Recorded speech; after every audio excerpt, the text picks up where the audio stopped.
So congratulations on this great movie.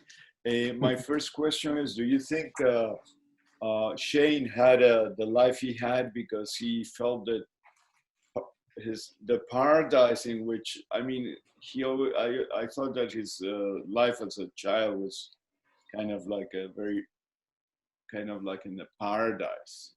So was he searching for that or escaping from I that? think, Or I think there's something in that. Yeah, I mean, it was a kind of fairy tale childhood, wasn't it? But maybe a kind of Grimm's fairy tale. I don't know. Uh, I think.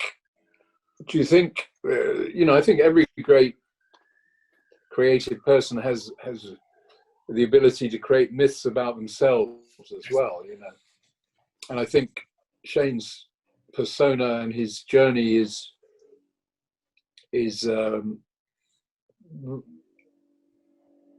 wrapped in self-myth as well as reality, which makes it more important in a way, because I think a big part of who people are is how they perceive themselves. So the childhood,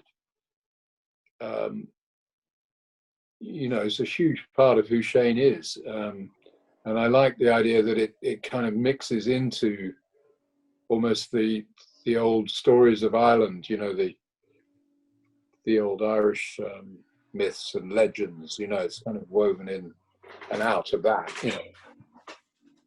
And if he'd lived in Ireland all his life, he would be fed up with Ireland. The fact that he lived in London enabled him to have this romantic, very intense, heightened sense of Ireland that he wouldn't have had if he was just an Irish kid. Yeah. Your film was very well received at the San Sebastian Film Festival. I would like to know, how was your experience there? I nearly died at the kind of awards dinner. Actually, it was a very stormy night in San Sebastian, and this had the dinner in the big kind of ballroom of the hotel, the very elegant hotel. What's it called? Can't remember the name. But this wind was so strong that they had these big metal shutters over the curtains, and the wind blew it off, and it just missed my head by about so millimeter. A sweet and sour experience. It could have been the end of everything for me. But it was great. It's a great festival. They care about movies there, and it was great to go back. We went twice actually. And they sent a jet, a private jet. So I was getting used to flying around in private jets for a while. Oh, cool. Listen, why did you decide to explore Shane's life? Well, they asked me to, and I thought about it, and I wasn't sure because,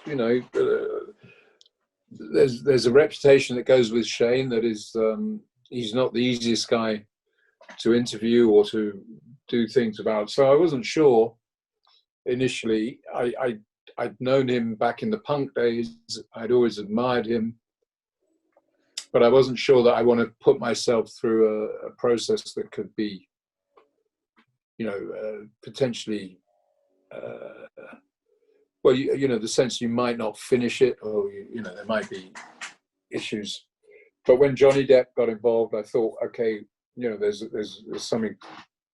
Someone's going to stop the boat capsizing if it does. So I went with it, and I'm glad I did. He's difficult, but he's definitely worth some abuse on the way of making the film. I nearly walked off a few times, but I'm glad I stuck with it because he deserves to be really celebrated. He's a unique, strange, multifaceted. There are many sides of Shane. There's a very gentle, nice side. There's a very aggressive side. There's a catatonic side. There's a very creative side. Unbelievable number of versions of this guy. And I think in the interviews, you know, he wouldn't give us an interview, but he would, you know, we had conversations with people, and that was Third fascinating. parties, right? Yeah, and you know, each time he's a different Shane. You know, with Johnny, he's a guy in a bar, he's an old friend. With Jerry Adams, he's kind of looking up to someone, you know, and with Bobby Gillespie, he's you know, going for him. So it's kind of interesting to just see those different versions of Shane. That, you know, it's kind of easy to demonize the guy. It would be easy in a way to canonize, whitewash the guy. But I think if you can make people see who he is in different ways that he is, they can make up their own mind. You don't have to tell them what to think about Shane MacGowan. There's enough to think about for everybody. You know? Would you say he's a poet of the punk era? He's a punk, you say? You mean he supports a punk? No, would you define him as a poet? A poet of a punk era? Yeah. Well, yeah. I mean, I think he's a great lyricist and poet in the Pogues, but it's not just punk, is it? It's drawing on lots of things. There's definitely a punk edge to it, a punk attack, you know, stabbing kind of energy like a dagger. But there's also the tradition of the Irish writers like Joyce and playing with words, and the humour of Flann O'Brien and Brendan Behan. You know, he's in a literary tradition, that's for sure. But also, you know, the Irish music tradition. And he is a punk. He doesn't like, you know, I'm not sure he'd call himself a punk, but I still think there is the punk element. No, I know also he loves Irish folk and literature and music, and he brought the Irish music into the mainstream a certain way with his own adaptations of, right? Yeah, sure. Yeah, no, that's true. Yeah. So I was wondering, how is the pandemic? Oh, sorry, they're telling me to wrap it up because you need to talk to other people. It was really nice. One more question. We have time for one. Okay. I just want to know how much the pandemic, in a way, benefits independent filmmakers to be able to show their films, since they don't have to compete with big studios. Well, it's a good point. I'm about to find that out,